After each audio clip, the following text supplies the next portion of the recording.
How to add subtitles to a video automatically with Veed.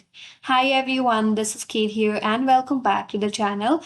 And in this video, we will learn how we can automatically generate subtitle on a video with Veed. So without further delay, let's get started.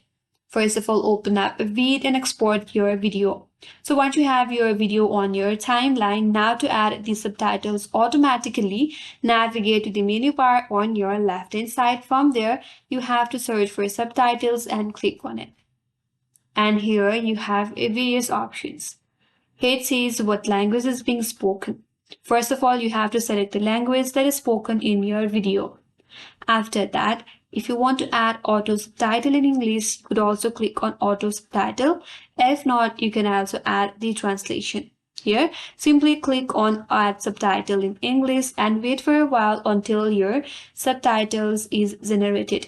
That may take a few moments.